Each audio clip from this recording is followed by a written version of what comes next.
A gente está vendo recentemente,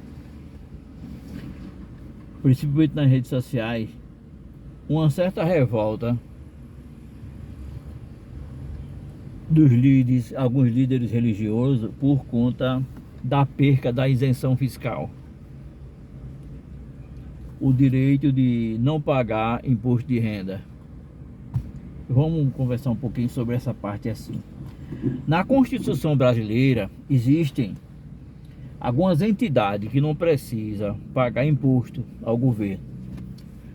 É a que nós conhecemos entidades sem fins lucrativos.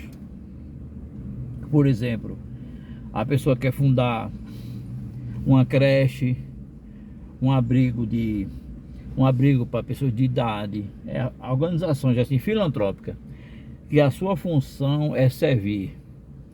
Na parte esportiva também, em termos de futebol, rádios comunitárias, associações de moradores, são entidades que não visam o lucro, embora ela tenha direito de arrecadar ali dos seus associados, dos seus admiradores, recursos para se manter.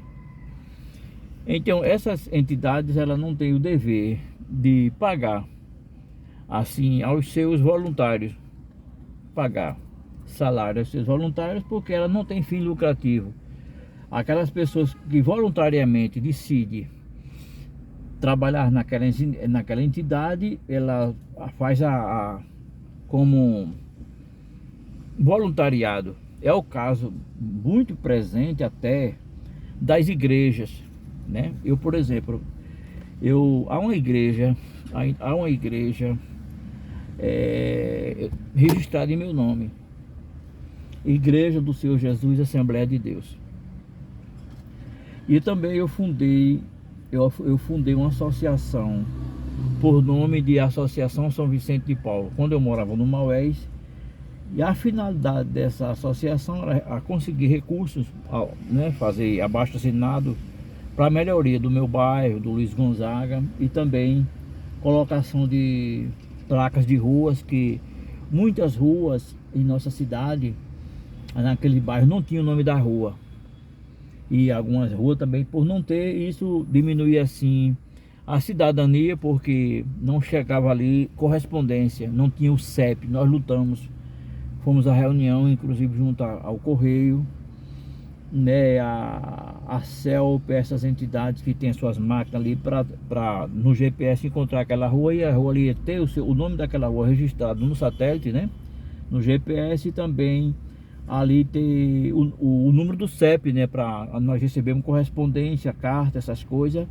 E inclusive a facilidade de um dia necessitarmos de uma ambulância, até da polícia, que pode até um dia o cara precisar, né? Inclusive ali no Luiz Gonzaga nós colocamos o nome de várias ruas, né? Rua Deus de Abraão, Deus de Jacó, Deus de Isaac, Rua Alto do Sol, Rua Alto do Céu, Rua Príncipe Absalão, né? Então o nome dessa rua, Profeta Joel, toda essa rua foi colocada pela nossa associação. E nós fizemos, mas principalmente com recursos próprios, não é mesmo? Com recursos próprios, e nós não recebíamos recursos do governo, nem nenhuma entidade. Por exemplo, também até algumas ONGs, né? ONGs é organização não governamental. Uma ONG que trabalha ali para uma área, né? Para decidir ajudar morador de rua. Então essas entidades, ela pode ser registrada como sem fins lucrativos, como é o caso das igrejas, como eu me referi. Qualquer pessoa, qualquer cidadão brasileiro, ele pode fundar a sua associação, né? Pode até construir uma igreja e registrar, e é o direito que a Constituição brasileira dá, né? Fazer ali os seus estatutos, ali com 10 pessoas, 7 pessoas, já pode ali fazer uma mesa diretora, registrar em cartório para um determinado fins objetivo, né? E eu friso com muita categoria a igreja, porque por eu ser evangélico, a gente às vezes até explica nessa parte aí. E nós temos um livro que dá uma ênfase muito grande, ensina nessa área, o livro da CPAD, chamado Administração Eclesiástica. É um livro que ensina a área administrativa de uma igreja. Então, a igreja, você sabe, a igreja de Cristo, as denominações, ela não tem fim lucrativo. O objetivo dessas organizações não é ganhar dinheiro, mas é a igreja, por exemplo, lá no seu estatuto, um dos principais artigos lá é que a igreja ela não tem fim lucrativo. O objetivo dela, determinado objetivo, a dar assistência social e ao mesmo tempo pregar o evangelho de maneira voluntária, conquistar as almas para Jesus.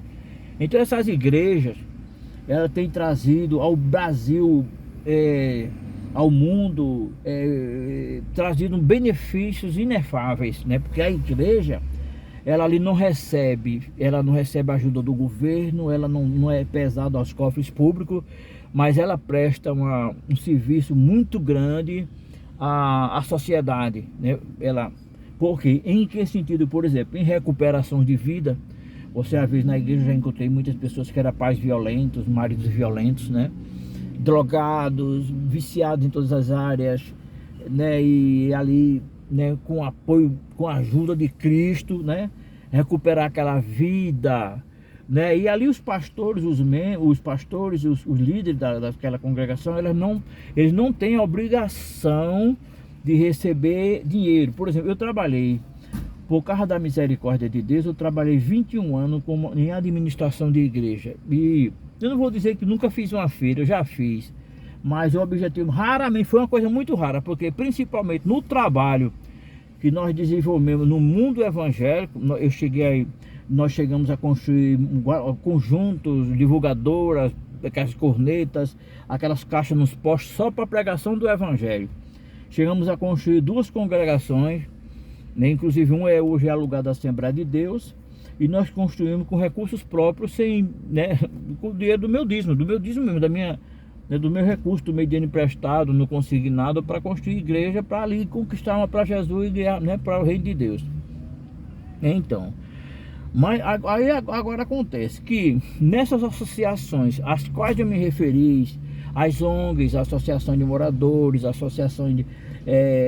aqui em Vitória, por exemplo, tem 3 grandes, né, abrigos para pessoas de idade, nessa área aí, que presta assistência social. Mas aí, digamos assim, que alguém dessa organização, por exemplo, o presidente dessa organização, no meu caso, por exemplo, eu sempre trabalhei, agora mesmo, no dia mês 4, vai fazer 30 anos que eu sou do serviço público, estou trabalhando, cuidava de igreja, de dia, durante a noite eu ia para a igreja. É como também até perguntaram a mim, você ganha alguma coisa com esse trabalho que você faz, informativo na rede social? Eu não ganho, né?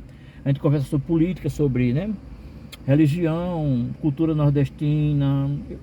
E a gente, até hoje, eu não ganhei um centavo com isso. É só a satisfação de informar, né? Isso é uma coisa que eu faço voluntária pelo prazer de servir a sociedade, como é o caso, por exemplo, desse vídeo que eu estou fazendo para os senhores agora. Então, isso é um vídeo assim mais informativo. O que é que está acontecendo? Vamos dizer, uma igreja não quer mais que o pastor trabalhe. Eu já conheci casos de pastor que era policial.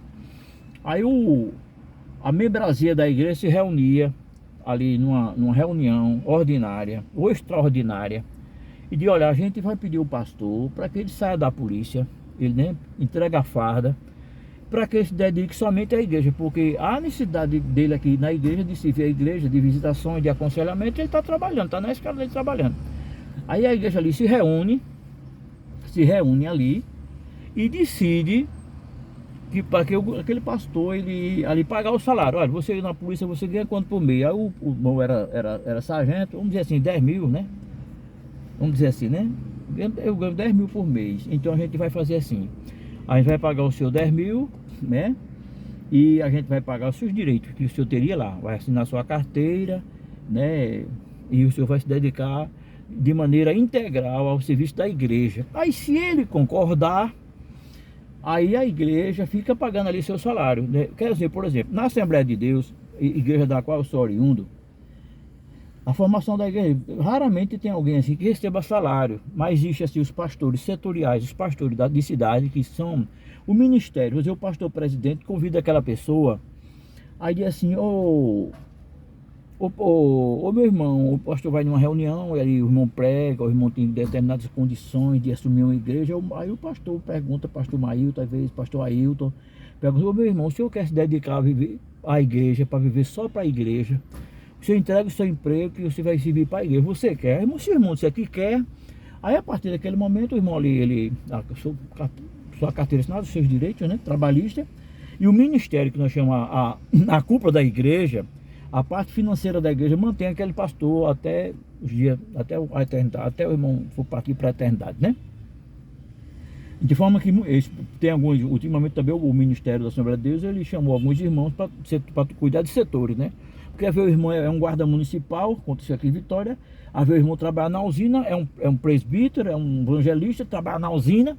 Aí o pastor, o irmão vê naquele irmão qualidade de tomar conta de um setor de área, aí convida ele, você quer, vem aí, a gente vai pagar tanto a você, e você vai se dedicar somente à causa de Cristo. Se eu quer, meu irmão, se ele disser que quer, aí aquele irmão vai ficar recebendo todo mês o seu salário, porque ele vai ter uma vida integral dedicada à causa de Deus, dedicada à igreja. Então isso é um assunto interno que a igreja, né, resolve ali com a sua diretoria, com a sua membresia.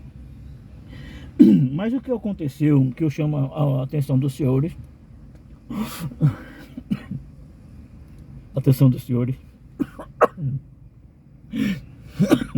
com um certo cuidado, é isso. Recentemente, a Receita, ela decidiu, por exemplo, no último governo, o presidente, por exemplo, ele deu a esses irmãos, pastores, líderes religiosos, a isenção fiscal. O que vem ser isso, meu irmão? O direito de não pagar imposto, né? Quer dizer, o cara podia receber 10 mil, aí ele não pagava imposto de renda, pastores, padres, né? Aí, agora, nesse novo governo, então ali a Receita Federal decidiu cortar esse direito desses líderes religiosos. Quer dizer, na nossa Constituição de Direitos Humanos, diante de Deus, todos nós somos iguais, né? Diante da Constituição, todo brasileiro, todo homem, perante Deus e perante a lei, somos todos iguais. Nós não temos pessoa, você é melhor do que o outro. Então, vejam bem, hoje disse que agora há pouco está até uma controvérsia. Eu conversei com um rapaz ontem, ele falou que agora até que ganha 2 salários vai pagar imposto de renda, mas isso é um assunto que depois eu vou conversar com vocês. Mas é assim, todos nós não pagamos, eu mesmo pago imposto de renda, né? Quando chega o mês de fevereiro, março, vem tanto assim, eu posso confirmar com você, meu ano passado chegou 3.600 de imposto de renda para eu pagar, né? Agora é assim, imposto de renda é isso, quem ganha mais paga mais, quem ganha menos paga menos. Eu dou graças a Deus por pagar, porque quem paga imposto de renda é porque tem um salário um pouquinho melhor, graças a Deus por isso, né? E a Bíblia diz, alguém chegou perto de Jesus e perguntou, Jesus, é lícito a gente pagar imposto? Aí Jesus pegou lá uma moeda e disse, olha, o que é que tem nessa moeda? Ele disse, tem aqui a esfinge de César. Aí disse, então dá a Deus o que é de Deus e dá a César o que é de César. Ele decidiu, não proibiu, não mandou a gente não pagar imposto, mandou a gente pagar o imposto, né? Porque é através do imposto que é pago o quê? É paga a polícia, né? É paga as escolas públicas, vem o meu salário também, que eu sou servidor público também. Eu recebo dos impostos que vocês pagam, estou servindo a vocês, né? Estou trabalhando. Aí também, mantém a rua, aqui em Vitória você vê essas obras que estão fazendo aí, asfalto, calçamento, não é mesmo? Conceito das praças, saúde, educação, tudo isso aí é pago com o dinheiro do nosso imposto. Não vem de graça, não cai do céu não, é com o dinheiro dos impostos que o executivo trabalha ao nosso bem, né? Aí alguns pastores estão assim aperreados porque no último governo, ele com vontade de ganhar, então para se reeleger, ele deu o direito aos líderes religiosos de isenção fiscal. Agora, é claro que um pastor que recebe um salário mínimo, 2 salários mínimos, não vai ter quase nenhum problema dele pagar. Mas tem pastores que são riquíssimos, tem suas grandes mansões, ganham muito dinheiro e estão aperreados porque vai ter que pagar também. E disseram que o Brasil teve um prejuízo de 300 milhões de reais por causa desse dinheiro que o governo isentou isentou dos